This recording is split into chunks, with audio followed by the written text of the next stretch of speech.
Praise the Lord. Hallelujah. 3:15లో వారు మాట్లాడుతున్న మాట ఏంటి? మీరు జీవాధిపతిని చంపితిరి గాని దేవుడు ఆయనను మృతుల నుండి లేపెను, అందుకు మేము సాక్షులమే అంటాడు. Praise the Lord. అందుకే దేవుడు మీ జీవితంలో కార్యం చేస్తాడు. కానీ అదేటో నిలబడలేదు. నిలబడితే ఇంకా దేవుడు కార్యం చేస్తాడు. Praise the lord.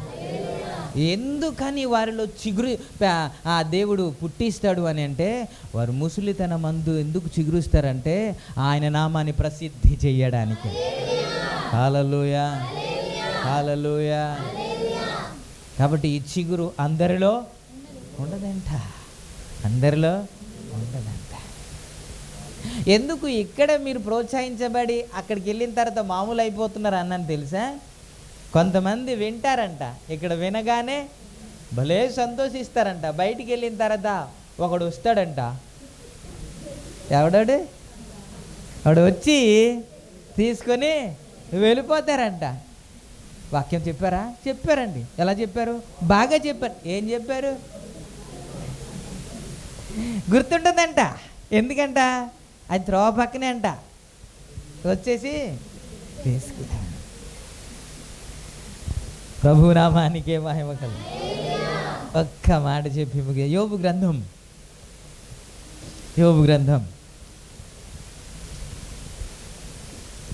19వ అధ్యాయము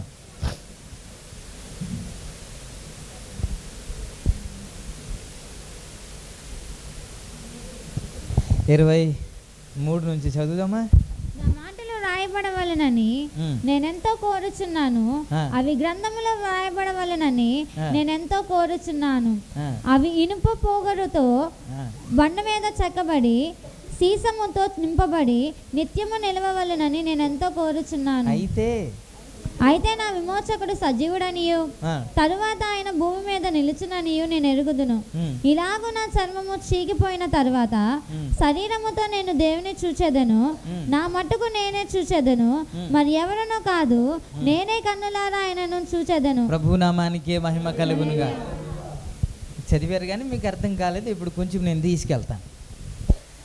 ఆయన 25లో అయితే నా విమోచకుడు సజీవుడనియు తర్వాత ఆయన భూమి మీద నిలుచుననియు నేను ఎరుగుదును. ఇలాగు నా చర్మము చీకిపోయిన తర్వాత శరీరముతోనే దేవుణ్ణి చూచెదను, నా మట్టుకు నేనే చూచెదను అని మాట్లాడుతూ ఎప్పుడు మాట్లాడుతున్నాడని మీకు జ్ఞాపకం చేస్తాను. ఎప్పుడు మాట్లాడుతున్నాడని మీరు ఒకసారి 15వ వచనం నుండి చదువుకుంటే, నా ఇంటి దాసి జనులు నన్ను అన్యునుగా ఎంచెదరు, నేను వారి దృష్టికి పరదేశినై ఉన్నాను, నేను నా పనివాని పిలువగా వాడేమి పలుకకుండానున్నాడు, నేను వాని బతిమాలవలసి వచ్చెను, నా ఊపిరి నా భార్యకు అసహ్యము, నేను కనిన కుమారులకు నా వాసన అసహ్యము, చిన్నపిల్లలు సహా నన్ను తృణీకరించెదరు, నేను లేచుట చూచిన ఎడల బాలురు నా మీద దూషణలు పలికెదరు, నా ప్రాణ స్నేహితులకు అందరికీ నేను అసహ్యుడనైతిని, నేను ప్రేమించిన వారు నా మీద తిరగబడి ఉన్నారు, నా ఎముకలు నా చర్మముతోను నా మాంసముతోను అంటుకొని ఉన్నవి, దంతముల అస్థిర చర్మము మాత్రము, అస్థిర చర్మం కాదు, అస్థి చర్మము మాత్రము నాకు మిగిలింపబడి ఉండెను కదా. ఇందాక కూడా ఇర్మియా గురించి జ్ఞాపకం చేశాను, తన పరిస్థితి ఏంటో అనేది. ఇతని పరిస్థితి కూడా ఎలాగుందంట? నా ఎముకలు నా చర్మముతో అంటుకొని ఉంది అని అంటే, ఒక్కసారి మీరు ఒకసారి ఇందులో పిక్చర్ వస్తుంది కదా, నైజీరియా దేశంలో ఆహారం లేకుండా ఎలా ఉంటారో ఒకసారి మనం పిక్చర్ చూస్తూ ఉంటాం కదా. అస్థి పంజరం లాగే కనబడుతూ ఉంటారు, మనిషే కానీ ఆహారం లేక అలాగైపోయి ఉంటారు. యోబు కూడా పలుకుతున్న మాట, ఒకానొకటప్పుడు ఎలాగున్నాడు ఇప్పుడు చూపిస్తాను, కానీ ఇప్పుడు అస్థి పంజరంలా మారిపోయాడంట. అస్థి పంజరానికి మొత్తం అంటికిపోయిందంట, ఈ చర్మం అంతా అంటికిపోయిందంట. ఆయన గురించి మనం చదువుకుంటే తన పుట్టినరోజు గురించి శపించుకుంటాడు, ఎందుకు ఆయన అనేసి భయంకరమైన పరిస్థితిలోనికి వెళ్ళిపోయారు. అందరూ ఇప్పుడు 29వ అధ్యాయానికి ఒకసారి వస్తారా? ఆయన పరిస్థితి, మునుపటి పరిస్థితి మీ జ్ఞాపకం చేసుకొని తర్వాత కూడా మీరు 7వ వచనం నుంచి చదువుకుంటే, పట్టణపు గుమ్మమునకు నేను వెళ్ళినప్పుడు, రాజవీధిలో నా పీఠము స్థిరపరిచినప్పుడు, యవ్వనులు నన్ను చూచి దాక్కునిరి, ముసలివారు లేచి నిలబడిరి, అధికారులు మాటలాడుట మాని నోటి మీద చేయి వేసుకొనిరి, ప్రధానులు మాటలాడక ఊరుకొనిరి, వారి నాలుక వారి అంగిలికి అంటుకొనెను, నా సంగతి చెవిని పడిన ప్రతి వాడు నన్ను అదృష్టవంతుడుగా ఎంచెను, నేను కంటబడిన ప్రతి వాడు నన్ను గూర్చి సాక్ష్యం ఇచ్చెను, ఏలయనగా నేను మొరపెట్టిన దీనులను తండ్రి లేని వారిని సహాయము లేని వారిని నేను విడిపించి తిని, నశించుటకు సిద్ధమైన వారి దీవెన నా మీదికి వచ్చెను, హృదయమును సంతోషపెట్టి తిని నేను నీతిని వస్త్రముగా ధరించుకొని ఉన్నాను గనుక అది నన్ను ధరించెను, నా న్యాయ ప్రవర్తనను నాకు వస్త్రమును పాగయు ఆయను, గ్రుడ్డి వారికి నేను కన్నులైతిని, కుంటి వారికి పాదములైతిని, దరిద్రులకు తండ్రిగా ఉంటిని, ఎరుగున వారి వైద్యమును నేను శ్రద్ధగా విచారించి తిని, దుర్మార్గుల దవడ పళ్ళను ఊడగొట్టి తిని, వారి పండ్లలో నుండి దోపుడు సొమ్ములు లాగివేసి తిని. ప్రభునామానికి మహిమ కలుగు. ఈయన రాజవీధిలోనికి వచ్చినప్పుడు జరిగిన సంఘటన జ్ఞాపకం చేస్తున్నాడు. ఆయన బయటికి రాగానే యవనస్తులంట పారిపోయారంట, ముసలివారేమో లేచి నిలబెట్టేవారంట. ఎంత గౌరవం వచ్చింది అనే మాట జ్ఞాపకం చేస్తున్నాడు. అందరూ నమస్కారం చేసేవారంట, అందరూ తమ వేలు తన నోటి మీద వేసుకునేవారంట. ఎవరైనా సరే సహాయం అడిగేటప్పుడు ఎవరికి కాదనకుండా సహాయము చేశాడంట. ఎవరైనా మొరపెట్టేటప్పుడు వారికి విడుదల చేశాడంట. తండ్రి లేని వారికి తండ్రిగా నేను ఉన్నానంట, విధవరాలకి నేను సహాయము చేశానంట. ఇంత ఘనంగా కొంతమంది అయితే అంటున్నారంట, నువ్వు ధన్యుడివి అంటున్నారంట, నువ్వు దేవుని చేత ఆశీర్వదించబడిన వాడవు అని అంటున్నారంట. ఇలాంటి పరిస్థితి, మునుపటి పరిస్థితి ఎవరిది అంటే యోబుది. ఇప్పుడు 19లో ఎలాగైపోయింది అని అంటే, 19వ అధ్యాయంలో ఎలాగైపోయిందంటే, తన ఇంటి దాసి జనులరే దూషిస్తున్నారు, లేకపోతే వారి మాట వినట్లేదు, ఎవరిని పిలిచినా ఎవరు రావట్లేదంట, ప్రేమించిన వారి అసహ్యులుగా చూస్తున్నారంట, భార్య పిల్లలకి అసహ్యులుగా మారిపోయాడంట.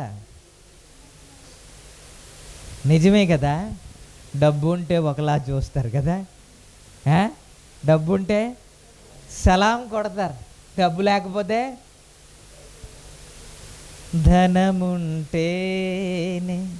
నీ దరికొస్తారు, దరిద్రుడవైతే దరికెవ్వరు రారు, ఎవరిని నమ్మినా ఫలితం లేదురా, అన్న యేసు నమ్మినా మోక్షం నీదిరా.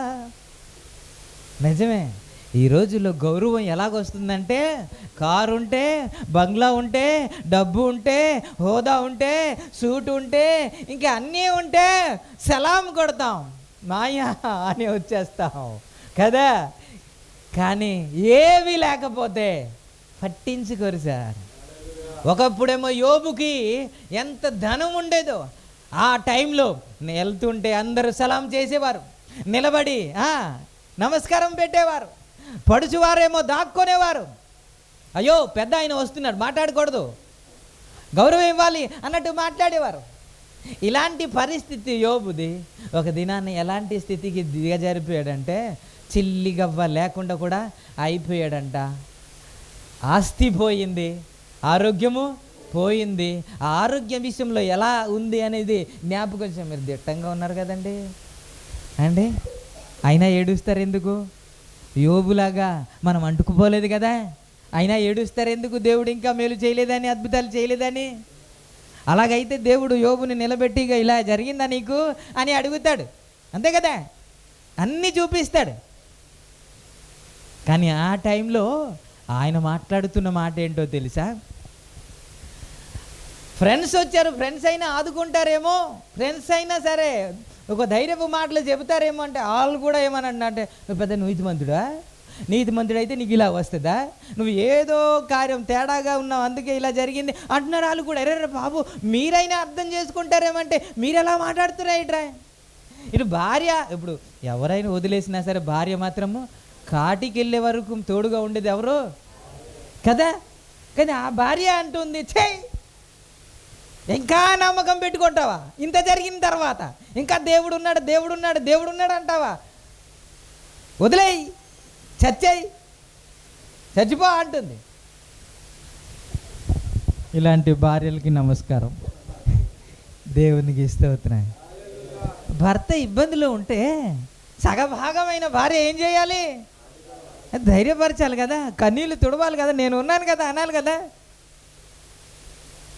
అన్న ఏడుస్తుంటే ఎలకన్నా వచ్చేసి ఎందుకు ఏడుస్తున్నావు, 10 మంది కుమారుల కంటే నేను శ్రేష్ఠుడు కాదా అంటాడు.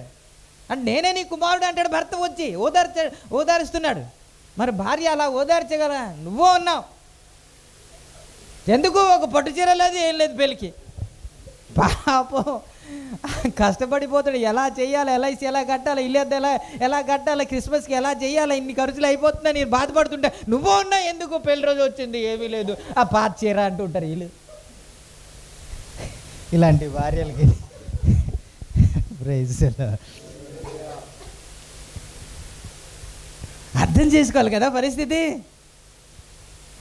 ఈవిడికి 500కి కుదరదు, ఎంత 5,000 ఉండాలా, ఏటనుకుంటున్నా అంటారు. ఇతను చూస్తే శాలరీ తక్కువ, ఏం చేయాలో తెలియదు, అన్నీ సరదాలా, కానీ నా క్రిస్మస్కి 5,000 కావాలంటారు. తట్టుకోలేక మరి తప్పదు, ఏసు రక్తమేచే. నేను అలాంటి భార్య యోబు భార్య అనుకుంటాను. నేను ఇన్ని కష్టాల్లో ఉంటే, ఇన్ని ఇబ్బందుల్లో ఉంటే పక్కన ఉండి, అయ్యా నేను కూడా నీతో పాటు ఉన్నాను, నువ్వు కంగారు పడుకు, దేవుడు మనకి మంచి రోజులు ఇస్తాడు అని చెప్పాలి కదా. చెప్పకుండా ఇంకా దేవుడు అంటాడు, జై అని అంటుంది. భార్య కూడా వదిలేసిందండి, స్నేహితులు కూడా, దాసులు కుమారులు పలికే పరిస్థితి లేదు. ఇలాంటి పరిస్థితులు ఆయన మాట్లాడు, నా దేవుడు విమోచకుడు, నా విమోచకుడు సజీవుడు, ఆయన మరలా ఆయన భూమి మీదకి వస్తాడు, నేను సజీవంగానే ఆయన చూస్తానంటాడు. ఆయన నా కనులే నేను చూస్తాను అంటాడు. ఎంత ధైర్యం సార్ ఇది మాట్లాడాలంటే. ఈ పరిస్థితిలో ఈ ఆశలు చిగురించాలంటే అందరి వల్ల కాదు అంటున్నాను. అందుకే స్తోత్రం. నాకు సారమ్మ గారు గుర్తొస్తారు అప్పుడప్పుడు. నేను వెళ్ళాను లాస్ట్ డే, ఆయన అకుల బ్రదర్ నేను వెళ్ళిన తర్వాత వీళ్ళకి ఫోన్ చేశాను, అయ్యా ఏ వార్డు అంటే ఫలానా వార్డు అన్నాను. వెళ్ళిన తర్వాత ఇలా ఎతుకుతున్నా, బయటకు వచ్చేసాను, కనపడలేదు, బయటకు వచ్చేసిన తర్వాత మళ్ళీ ఫోన్ చేశాను, ఎక్కడున్నారంటే ఫలానా వార్డు అయ్యా అక్కడే ఉన్నారు అంటున్నారు వీళ్ళు. ఈయన నేను తిరుగుతున్నా, కాసేపు అయిన తర్వాత ఈయన చూసి బ్రదర్ ఇక ఈవిడే బ్రదర్ అంట. చూస్తే పొట్టేమో ఎంత ఇదైపోయింది, మనిషి ఏమో సన్నం అయిపోయింది. ఆ పరిస్థితి నేను పోల్చుకోలేకపోయాను. పక్కకి వెళ్తున్నాను, మరలా తిరిగి వచ్చేస్తున్నాను, పోల్చుకోలేకపోయాను. అలాంటి పరిస్థితిలో నేను వెళ్ళగానే ప్రైజ్ ది లార్డ్ పాస్టర్ గారు అన్నారు. తల్లి సమానం, ప్రైజ్ ది లార్డ్ బాబు అంటే సరిపోద్ది కదా, ప్రైజ్ ది లార్డ్ పాస్టర్ గారు అన్నారు. మరి వెళ్ళటం ఏం చెప్తారు మీరు? పాస్టర్ గారు కనబడగానే చేసేదేంటి కదా, నాకు ప్రార్థన చేయమంటారు, వెంటనే ప్రార్థన చేసేద్దామని రెడీ అయ్యాను. బాబు రండి, నిన్న వాళ్ళకి సువార్త ప్రకటించాను బాబు, ఇగో ఆ మంచం మీద ఉన్నారు కదా, అన్ని సువార్త ప్రకటించాను బాబు, ఇగో ఇన్ని సువార్త ప్రకటించాను, వాళ్ళ కొరకు ప్రార్థన చేశాను, వీళ్ళ కొరకు ప్రార్థన చేశానంట. ఓకే, నేను అనుకున్నాను ఈవిడి చచ్చిపోద్దని, ఈవిడిది తెలియదేమో అందుకే ఇంత ధైర్యంగా మాట్లాడుతుంది అనుకున్నాను. నేను అంతా అయిన తర్వాత నేను ఇలాగ అనుకుంటుంటాను, బాబు ఎక్కువ రోజులు బ్రతకనని చెప్పేశారు బాబు డాక్టర్ అని. ఇదేంటే తెలిసే ఏం మాట్లాడుతుంది నేనంటే, ఈలోకి నాకు వీడియో పంపించారు అప్పుడే, ఆ వీడియో ఇప్పటి వరకు ఉంది, వీళ్ళు రన్ చేస్తూనే ఉన్నారు. ఆ టైంలో ఒక పాట పాడుతుంది, మంచం మీద కొన్ని గడియలో కొన్ని రోజుల్లో చచ్చిపోతుంది అనే సందర్భంలో పాటలు పాడడం అందరికీ సాధ్యమయ్యే పని కానే కాదు. ఆయన చిత్తంలో ఉన్నవారు మాత్రమే, ఆయన ఏర్పాటులో ఉన్నవారు మాత్రమే ఈ మాటలు పలకగలరు.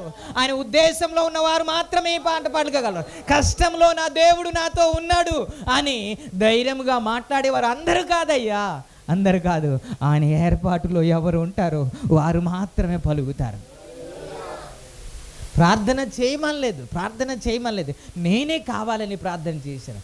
పాటలు పాడుతుంది ఆ సందర్భంలో అంటే అది అంత సులువైనది కాదు. మనం అనుకుంటాం, కానీ ఆ స్థితికి వెళ్తే మనం అనలేమండి. అలాగా ఎవరు ఇలాగ అనగల. యోబు స్థితి కూడా అదేనండి, యోబు పరిస్థితి కూడా అదే. చివరి క్షణంలో ఉన్నాడు, ఆ స్థితిలో కూడా మాట్లాడుతున్నాడు. యోబు గురించి మాట్లాడిన మాట ఏంటో, తన నోటి మాటతోనైనా ఏ తప్పు కూడా చేయలేదంట అండి. ఏ తప్పిదము చేయలేదు సార్. అది బ్రతికితే అలా బ్రతకాల్సి, జీవిస్తే అలా జీవించాలండి.